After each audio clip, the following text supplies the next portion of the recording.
자, 오늘 마태복음 19장 이제 마지막 부분을 좀 보도록 하겠는데, 오늘 말씀의 제목이 한 청년의 뒷모습이에요.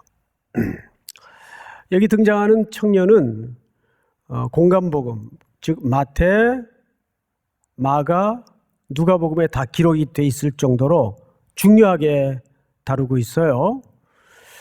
그래서 그 세 복음서를 종합해 본 이 청년의 프로필을 좀 요약을 해드리겠습니다. 첫째, 이 청년은 일단 젊어요. 그리고 예수님 앞에 나와서 무릎을 꿇을 정도로 태도가 굉장히 겸손해요. 사실 젊은이가 그렇게 쉽진 않죠? 겸손해요. 게다가 어떤 진리에 대한 허기와 목마름이 있었어요. 게다가 누가복음에 보니까 또 마가복음과 함께 관원, 그 아르곤이라는 말인데 이 말은 우두머리 지도자, 이 정도 의미를 담고 있어요. 이 젊은데 지도자 자리에 있단 말이에요. 게다가 아주 결정적인 것은 부자예요. 소위 재물이 많아요. 근데 여기 문제가 있어요.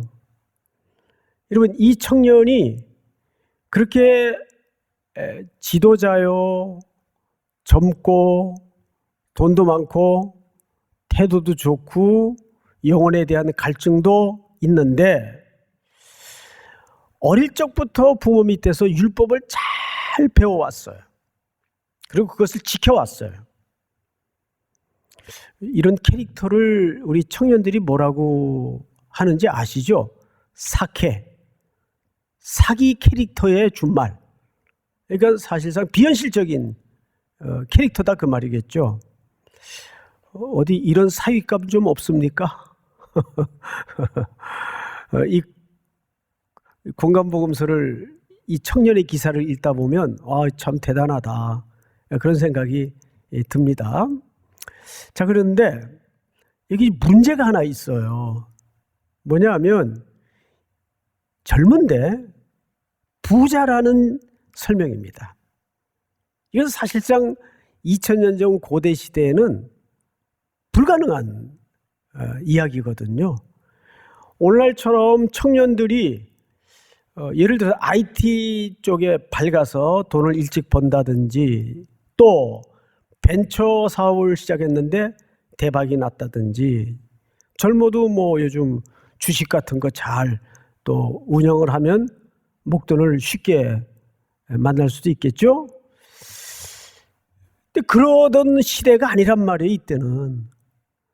그리고 청년들이 갖는 사회적 위치가 그렇게 썩 긍정적이질 못했습니다. 그런데 어떻게 청년이 부자예요? 그 말은 이런 뜻입니다. 자기가 실제 부자라는 말이 아니고 집안이 부자라는 얘기예요. 자, 이런 캐릭터의 청년인데, 그리고 어릴 적부터 그 유대인들이 일관되게 추구하던 율법을 잘 붙들고 지키고 했는데, 왠지 모를 갈증이 있는 거예요. 왠지 모를 허기가 사라지질 않는 겁니다. 그러다가 소문에 여느 랍비와는 달리 아주 말씀을 잘 가르치고 특별한 랍비가 출연했다는 소문을 듣게 됐겠죠. 그래서 예수님이 가까이 오셨다는 이야기를 듣고 그 예수님에게 찾아간 겁니다. 그래서 오늘 첫 절을 볼까요? 이렇게 돼 있어요. 어떤 사람이, 그 청년을 얘기하는 거죠, 주께 와서 이르되 선생님이여, 호칭이 뭐라고 불리워졌죠? 선생님이여 그랬어요. 이 선생님이라는 말은 사실상 랍비라는 뜻입니다.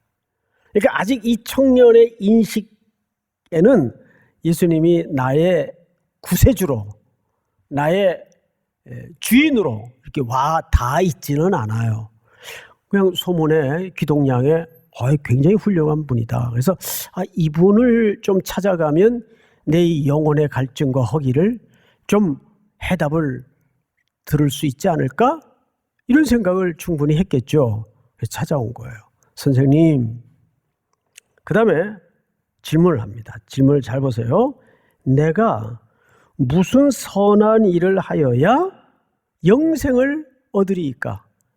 이 청년이 저 10년 깊숙한 곳에 늘 풀어내지 못했던 숙제가 바로 영생에 관한 문제였어요.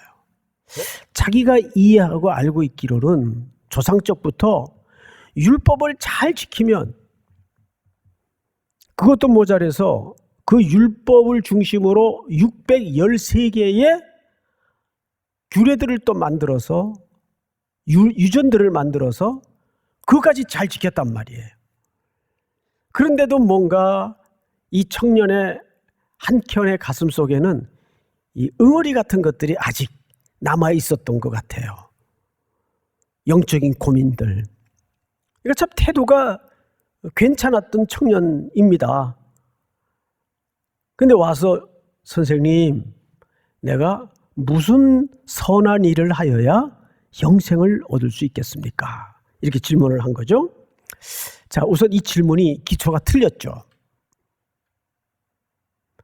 하나님께서 주시는 영생은 무슨 선한 일을 해서 인간의 노력과 그 결과 끝에 추구해서 쟁취되고 얻어지는 게 아니거든요.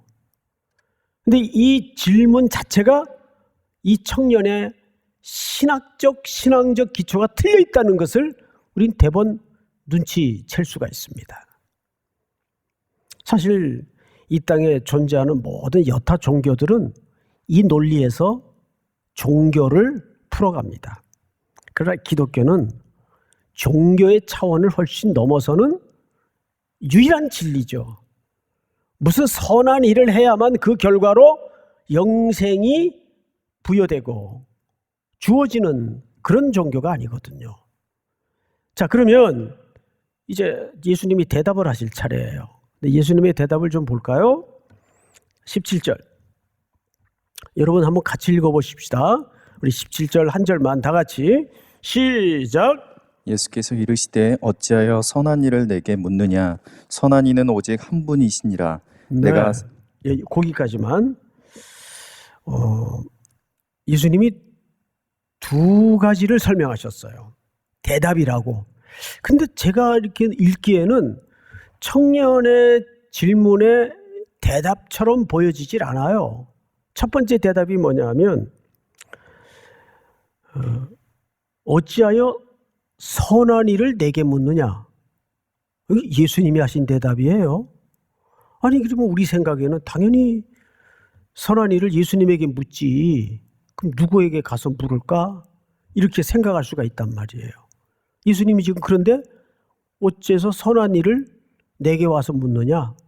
두 번째는 선한 이는 오직 한 분이시니라. 하나님을 두고 하신 발언이거든요. 대답이거든요. 이제 이 부분 때문에 사실 학자들 간에 좀 논란이 많아요. 아니, 예수님도 틀림없이 하나님의 아들이시고 엄격히 얘기하면 신이신데 그럼 자기는 선하지 않다는 얘기냐? 육신의 몸을 입었더라도 죄를 짓지 않으신 분이기 때문에, 죄가 없는 분이기 때문에 선하다 할 수 있는데, 즉 예수님의 발언대로라면 하나님 한 분 외에는 선하지 않다는 말은 자기에게도 흠이 있다는 얘기일까? 그 얘기가 아니에요. 자, 이 문제를 해결하고 나야 다음 단계로 넘어갈 수가 있어요. 이 말은 청년의 인식을 어디서 틀렸는지를 지적해 주는 겁니다. 청년은 지금 예수님에게 나와서 예수님에게 질문을 했는데 예수님을 뭐로 인식하고 질문을 했죠? 라비어 그랬어요. 선생님이요. 그러니까 예수님은 이렇게 대답을 한 겁니다. 네가 나를 일반 랍비들 중에 한 사람인 랍비로 인식을 해서 질문을 했다면 그 질문은 틀렸다 그 말이에요. 그러니까 그런 랍비를 총칭하는 한 사람으로서 인간에게는 선한 것이 나올 수 없다. 예수님이 선하지 않다는 말이 아니고 인간 랍비로서는 선한 사람이 없다. 랍비일지라도 율법을 가르치는 자일지라도 랍비를 포함한 모든 인간은 선하지 않다. 오직 선한 분은 그런 시각에서는 하나님 한 분밖에는 없다. 예수님 자신이 선하지 않다는 그런 취지의 말씀이 아니에요. 그러면서 마저 이런 얘기를 합니다. 자, 우리 내가 여기서부터 마저 한번 읽어보십시다. 17절 시작. 내가 생명에 들어가려면 계명들을 지키라. 이건 더 이상한 얘기를 하시는 거예요. 자, 여러분 화면을 좀 봐주세요. 우리가 이 말을 듣기에도 우리가 배워왔던 구원과는 좀 거리가 먼 설명이에요. 계명을 지키면 영원한 생명을 얻을 수가 있다. 근데 우리가 배워온 구원과는 그게 아니잖아요. 구원은 전적으로 은혜요, 선물이라고 알고 또 배워왔단 말이죠. 근데 왜 예수님이 이런 설명을 할까요? 계명을 지키면 생명으로 들어갈 수가 있다. 정말 그럴까요? 자, 여러분 제가 한 군데 구약 성경을 레위기서를 읽어 드릴 테니까 그냥 한번 들어보시기 바랍니다. 그리고 메모만 해놨다가 나중에 찾아보시면 좋을 것 같아요. 레위기 18장인데 이런 말씀이 있어요. 잘 들으셔야 돼요. 너희는 내 규례와 법도를 지키라. 사람이 이를 행하면 그로 말미암아 살리라. 다시요. 너희는 내 규례와 법도를 지키라. 사람이 이를 행하면 그로 말미암아 살리라. 나는 여호와니라. 이 레위기 18장 5절의 말씀이에요. 어떠세요? 성경에 이런 말씀이 있었나? 그럼요. 이 외에도 여러 군데 이런 유의 말씀이 있단 말이에요. 그러면 목사님 정말 규례와 법도 즉 율법을 다 지키면 구원을 얻는 겁니까? 얻죠. 근데 문제는 로마서에서 인간에 대해서 정의를 새로 내렸죠.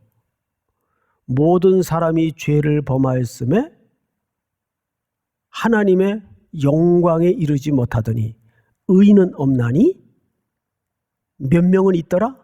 하나도 없더라. 그러니까 율법이 인간에게 주어질 때는 지켜라가 1차적인 목적이 아니에요. 율법이 인간에게 주어진 것은 네가 몇 점짜리인지 내가 확인시켜 줄게. 말하자면 우리의 진정한 인간의 타락한 인간의 실존을 드러내기 위한 방식이 율법을 주신 거예요. 그러니까 레위기 이 말씀은 지켜라고 주었지만 그것을 지켜내고 완성할 수 있는 인간이 성경 전체에 걸쳐서 없더라고요. 그 얘기를 하는 거예요. 그러니까 이 말은 맞는 말씀이에요. 맞는데 우리에게는 넘사벽, 넘을 수 없는 벽 같은 말씀이면서 동시에 우리는 이런 율법을 맞닥뜨릴 때마다 우리가 얼마나 여지가 없는, 그래서 그리스도의 은혜와 구속의 사랑 외에는 방법이 없는 존재구나. 그걸 깨닫는 거죠. 그러니까 예수님이 청년에게 계명을 지켜라는 말은 그거를 지켜야 천국에 간다, 생명을 얻는다 차원에서 허락하신 말씀이 아니에요. 네가 아직도 내가 무슨 선한 일을 하여야 영생을 얻을 수 있습니까? 라는 질문을 보니까 네가 아직 질문 자체가 기초가 틀렸다. 그거를 사실은 지적하는 거예요.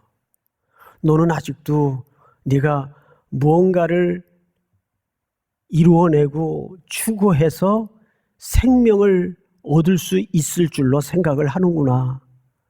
네 기초가 틀렸다. 계명을 지켜라 그러면. 그랬더니 청년의 대답이 놀랍습니다. 그 놀라운 대답을 한번 만나보십시다. 자, 청년이 18절에서 이르되 어느 계명이 오니까, 자, 이 말은 매우 중요한 얘기입니다. 청년이 듣더니 계명을 지키라 그러니까, 그래요? 선생님, 그러면 계명도 여러 가지 계명이 있을 텐데 어느 계명을 지켜야 됩니까? 이렇게 되물은 거죠. 그러니까 예수님이 계명들을 꺼내놓습니다. 근데 예수님이 꺼내놓은 계명들을 모아서 집약을 해보면 뜻밖의 한 가지 얘기를 하고 있어요. 그러면 예수님이 이 청년의 질문에 꺼내놓은 계명을 보십시다. 예수께서 이르시되 18절 중반입니다. 살인하지 말라, 간음하지 말라, 도둑질하지 말라, 거짓 증언하지 말라, 네 부모를 공경하라. 자, 여러분 앞으로 보세요. 이 계명은 전부 대신 관계의 계명이 아니고 대인 관계의 계명이에요. 즉 이웃에 대한 계명이에요. 5계명서부터 네 부모를 공경하라 계명서부터 6계명, 7계명, 8계명, 9계명 전부 소개되고 있어요. 그거 전부 뭡니까? 예, 전부 이웃에 대한 계명이에요. 의도적으로 예수님이 이 계명만 열거를 했어요. 그 얘기를 청년이 턱 듣더니 더 놀라운 얘기를 해요. 20절, 그 청년이 이르되 이 모든 것을 내가 지켰사온데 아직도 무엇이 부족하니까? 이야, 여러분 어떠세요? 이 청년의 꺼내놓은 대답이 전부 과장일까요? 거짓말일까요? 자기가 지켰대요. 어떤 성경에서는 어릴 때부터 다 지켰다 그래요. 이건 거짓말이 아닙니다. 과장도 아닙니다. 이 당시 사회 사람들은, 유대인은 실제 율법을 어떤 식으로든 자기네들은 지켰고 하나씩 이루어 간다고 이해를 갖고 있었어요. 이 당시 사회 사람들은 실제 율법을 어떻게 붙들고 있었는가 하면 그 율법이 저 끄트머리까지 밑바닥까지 요구하는 본질로 들어가지를 못하고 율법의 형태, 껍데기만, 형식만 붙들고 지켰다고 이해를 갖고 있었던 겁니다. 이것이 얼마나 무서운 이중성으로 드러나는지 몰라요. 결국 모든 5계명서부터 10계명까지의 이 요구는 예수님이 19절에서 어떻게 설명했어요? 자, 19절에서 네 부모를 공경하라, 네 이웃을 네 자신과 같이 사랑하라 하신 것이니라. 여러분, 눈을 들어 화면을 좀 봐주세요. 이 모든 율법의 진짜 적용의 목적지의 끝은 이웃사랑애로까지 가지 않으면 그 율법을 이룬 것도 아니고 지킨 것도 아니에요. 그런데 그 율법이 말하는 속성과 사랑의 가치는 실현하지 못한 채 율법의 법조항만 화석화되어서 붙들고 지켰다고 이해를 하는 겁니다. 이 청년도 당연히 집안 대대로부터 그렇게 그 율법을 배워왔고 그래서 율법을 지키고 살아온 걸로 착각을 해요. 그런데 뭔가 이 가슴 한켠에 풀어낼 수 없는 허기, 영적인 갈증이 사라지질 않는 거예요. 그러니까 예수님께서 이런 말씀을 하세요. 성경을 잘 보십시다. 21절 제가 읽겠습니다. 예수께서 이르시되 네가 온전하고자 할진대. 잠깐 저를 보세요. 여기 온전하고자라는 이 텔레오스라는 말은 인간이 쓸 수 있는, 그리고 인간이 만들어낼 수 있는 표현이나 단어가 아니에요. 이 말은 하나님께서 주체가 되셔서 하나님이 만들어낼 수 있는 내용이에요. 온전이라는 말은. 온전은 그래서 신의 속성에 속한 단어예요. 네가 정말 온전하게 되려면 그 뜻이에요. 가서 네 소유를 팔아 가난한 자들에게 주라. 자, 여기서 이제 우리 모두가 부담이 꽉 되죠. 야, 그러면 뭐 천국에 들어가려면 재산도 갖지 말아야 되고 다 그냥 교회에다 헌금하고 뭐 그래야 된다는 얘기냐? 그 얘기가 아니에요. 이 얘기는 더 높고 근본적인 얘기를 담고 있는 겁니다. 네 모든 소유를 다 팔아 가난한 자들에게 나누어 주라는 말은 이웃사랑의 실천을 해라는 얘기예요. 네 재물을 다 팔아야 네가 온전해질 수 있고 천국에 들어갈 수 있다는 말이 아니에요. 내가 이미 너희를 온전케 했다. 어떻게 온전케 했어요? 어떻게? 고린도 후서 8장 9절이 오늘 결론입니다. 우리 같이 한번 읽어보십시다. 다 같이 시작. 우리 주 예수 그리스도의 은혜를 너희가 알거니와 부요하신 이로써 너희를 위하여 가난하게 되심은 그의 가난함으로 말미암아 너희를 부요하게 하려 하심이라. 이것이 우리 그리스도인이 살아갈 질서고 원리입니다. 예수님은 하늘 아버지의 아들로서 부요하신 분이셨는데 자신을 비워내시고 자신을 팔아 자신을 십자가에 팔았어요. 값을 지불하셨잖아요. 예수님께서 자기를 비워냄으로써 우리를 부욕해 만드신 사건이 십자가 사건이에요. 이미 우리를 그런 부요 속으로 묶으셨어요. 우리가 뭐 열심히 공부해서 좋은 대학에 학교 가는 것도 좋은 회사에 학교 가는 것도 기쁨이고 행복이에요. 정말 행복해요. 그럴 때는. 그런데 그 다음 그분의 스토리가 있어야 될 거 아니에요. 그 학교를 통해서 그 직장을 통해서 나는 예수님 다시 오실 때 이웃을 위해서 흘린 눈물이 있는가? 이웃을 섬기다가 손에 상처난 상흔을 갖고 있는가?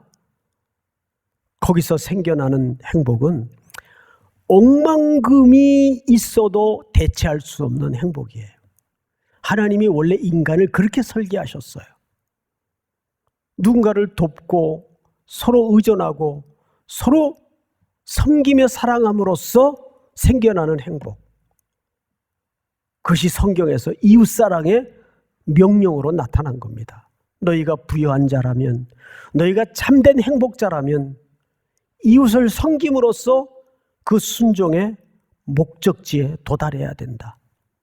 그런데 이 청년은 그 벽을 넘어가지 못하고 재물이 많음으로 근심하여 떠나갔다고 되어 있습니다. 이 청년은 누구의 이야기일까요? 오늘 저와 여러분들의 이야기일 수도 있어요. 우리 삼일교회는 주님 오시는 그날까지 이 땅에 공고한 자들, 누군가의 도움 없이는 생존이 어려운 분들, 그분들을 섬기고 함께하고 도움으로써 서로 사랑하고 섬기며 신뢰하고 의존하는 가운데 그리스도께서 꿈꾸시던 그분의 나라, 그분의 질서, 그분의 행복을 함께 공유할 수 있는, 하나님의 형상이 회복되는 그 행복을 경험할 수 있는 좋은 공동체로 또 한 주를 순종하여 살아낼 수 있기를 주님의 이름으로 축원하고 축원합니다.